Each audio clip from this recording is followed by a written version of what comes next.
بەڵێ سڵاو لە ئێوە و لە بینەرانی بەڕێزیش بێتن من زانیاریەکانی ئیدارەی سۆران بە ئاگاداریەکی کۆمیسیۆن دەست پێ یەکەم دیارە کۆمیسیۆنی باڵای سەربەخۆی هەڵبژارنەکان لە سۆران ئاگاداری هاوڵاتیان ئەکاتەوە کە ژمارەی زۆر لە کارتی دەنگدان هێشتا ماون هاوڵاتیان وەریان نەگرتوێتەوە داوا کاتن سەردانی بنکەکانیان بکەن بۆ ئەوەی کارتی دەنگدان وەرگرنەوە و بێبەش نەبن لە دەنگدان و ئاماژیان بەوە داوە تاوەکو بەیانیش کە ڕۆژی دەنگدانی گشتی بەڕێوەچێتن هاوڵاتیان نەتوان سەردانیان بکەن و کارتەکانی دەنگدانیان وەربگرنەوە دیارە بەیانی کە دەنگدانی گشتی بەڕێوەچێتن لە ئیدارەی سۆران 361 وێستگە بەڕووی دەنگدەران ئەکرێتەوە کە خۆی بینێتەوە لە 113 بنکەی دەنگدان 180,000 کەس لە ئیدارەی سۆران بەیانی مافی دەنگدانیە بێتن بۆیە گرنگە هاوڵاتیان بە گەرم و گوڕی بەشداری لە پرۆسەی دەنگدان بکەن بەیانی بۆ ئەوەی کە چەندین ساڵە گلەیی و ناڕەزایەتیان هەیە دەنجی خۆیان بدەن و گۆڕانکاری لە دەسەڵات بکەن بۆی نوێنەری ڕاستەقینەی خۆیان هەڵبژێرن دوێنێ کە دەنگدانی تایبەت بەڕێوەچوو ئەمەوێ ئاماژە بە چەند خروقاتێک بکەم لە ئیدارەی سۆران کە لەلایەن حزبی دەسەڵاتەوە بەڕێوەچوو لە نزیێ قوتابخانەکان خێمەیان هەڵدا بوو کە ئەو هێزەمنیانی دەنجیانەدا لەوێ سەرژمێریانەکردن و ناویان نووسین چێ دەنجیداوە یاخود چێ دەنجینێداوە دواتر دەیانهێنان بۆ دەنگدان و لە نزیک بنکەکانیش کارتی دەنگدان لەو شوێنانە بڵاوە کرایەوە سەبارەت بە پەروەردەی ئیسلامی کە لە چەند ڕۆژی ڕابردوودا وەزارەتی پەروەردە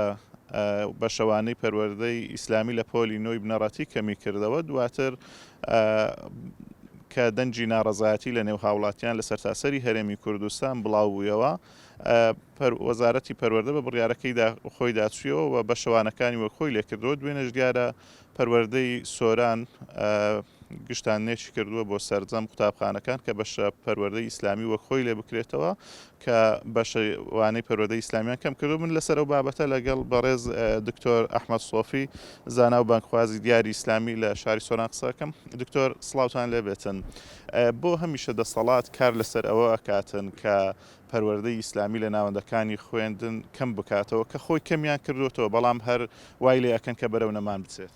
الحمد لله رب العالمين والصلاة والسلام على نبينا محمد وآله وصحبه أجمعين براستي أما بقمانة والتماشي همود صلاتي علمانية أكين وروج بروج أجنداي خلشي تطبيق دكان وهروها هل خودي خوش أننا أخوان وردا كومالك خلق بيجي اشتوا ك پەروەردەی 35 ساڵەی 33 ساڵیان 35 ساڵی ئەو دەسەڵاتەن کە دەسەڵاتێکی ئەلمانی گەندەڵی بێدینی خراپە کە ڕۆژ بە ڕۆژ خەڵکی دەنێرنە ئەوروپای لە بۆ حتا مامۆستانی ئاینی دەنێرنە ئەوروپای دەنێرنە ئەمریکای لە بۆ تێگەیشتن بە نوعێکی دیکە وەکو خۆیان دەیانەوێت لە دینی ئیسلام و وردە سستکردنی ئەو مەسەلە ئیمانیانە لەوەی دینی ئیسلام وردە لە ناو خەڵکی وە دوور بێخنەوە و هەروەها بیانەوێ خەڵکەکە بە ئاراستەیەک بڕوە کە پێگوترێت علمانیت یا پێگوترێت لادینیت یا پێگوترێت فەصل الدینی عن الحیات یعنی دین لە ژیانی خەڵکی دوور بێخنەوە ئەگەر لە شەرمی خەڵکیان نەبی لێرەوە بە هەموو خەڵکی کوردستان ڕادەگەن ئەگەر لە ترسی ئەو خەڵکەی نەبی لە ترسی ئەحزابی ئیسلامی نەبی لە ترسی هەندێک مامۆستای بوێر نەبی خوا عالم الغیبە یەک دین یەک کتێب بەناوی پەروەردەی ئیسلامی لە ناو منهەجی تربیەی لە ناو منهەجی وەزارەتی پەروەردە نامینی حتى ئێوارە برێن ئەمە مسلمانەتەکان بە کەیفی خوانە بە کەیفی شەرع نییە دەڵێ کەس لە خۆم بە مسلمانتر نازانم کەسی تەماشە دەکەی ئەو شتانی ئەو دەکا لە ئەوروپا جاروێت جێبەجێ ناکرێ لە مدیرێکی دەپرسی ئەتو کاکات بۆ شتێ دەکەی دەڵێ کاکا من مسلمانم بەڵام ئەو ئیشە ئەوها مەسلحەتە وإذا قيل لهم لا تفسدوا في الأرض قالوا إنما نحن مصلحون خوای گەورە باسییانەکە فەرمێ لە منافقات بپرسی بە ئەو ئیشەی لۆ دەکەی دییان گوت ئەمە بۆ چاکسازێ و ئیشەی دەکەین خوای گەورە فەرمێ ئەلا إنهم هم المفسدون ولكن لا يشعرون ئاگادار بن ئەوانە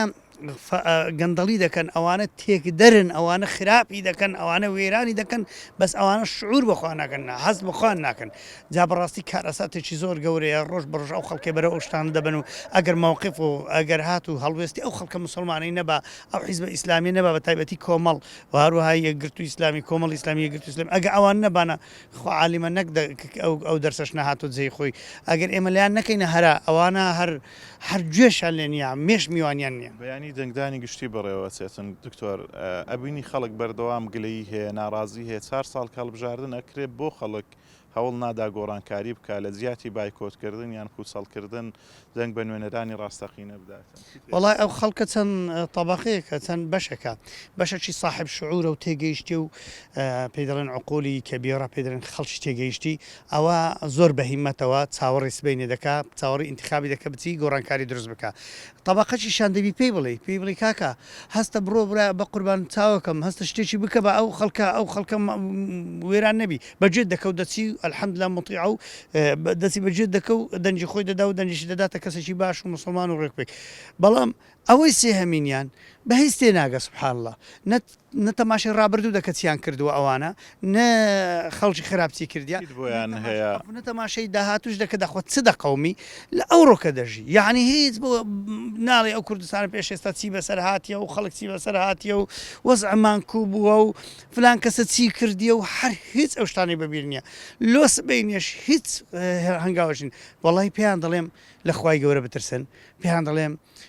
عقلی خۆ بین نۆسەری خۆ ئەخە لە ڕابردو ئەوانە چیان کردیا کاکە لۆ ناچی گۆڕانکاریەکی دروستکەی کاکە لۆ ناچی تعبیر لە ڕێی خۆت دەئێ هاوار ئەدی باشە سبەینی ئەو 4 ساڵی دی کاخر هیچ ناکرێت دوایێ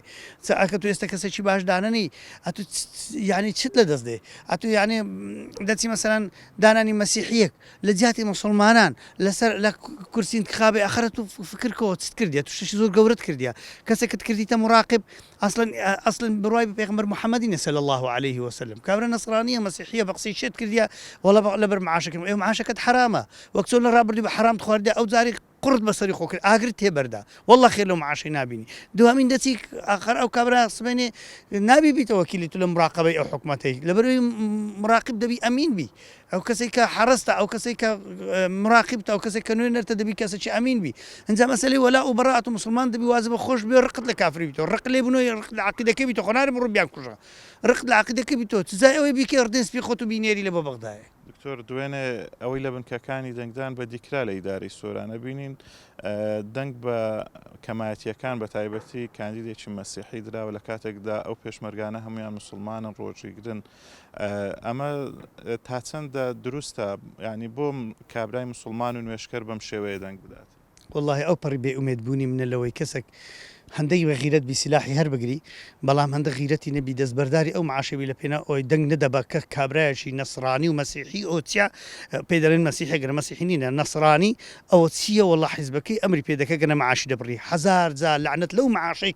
کە ئینسانی تووشی جەهەنەمێ بکە هەزار جا قوربە و معاشەی وەربی ئەوەی کەسێک بمهینی بمەتە سەر سندوق دەنگ بدەمە کابرایەکی بێدین و باوەڕ بە پێغەمبەر نەبوو صلی الله علیه وسلم بیکە نوێنەری خۆ لە بەغدایە ئەوە چییە وەڵڵا دەخوا ئەمن معاشی وەردەگریانە والله وبالله وتالله ئەگەر لەبەر هەندێک لە برسان بمری ئەوە هەزوئەت و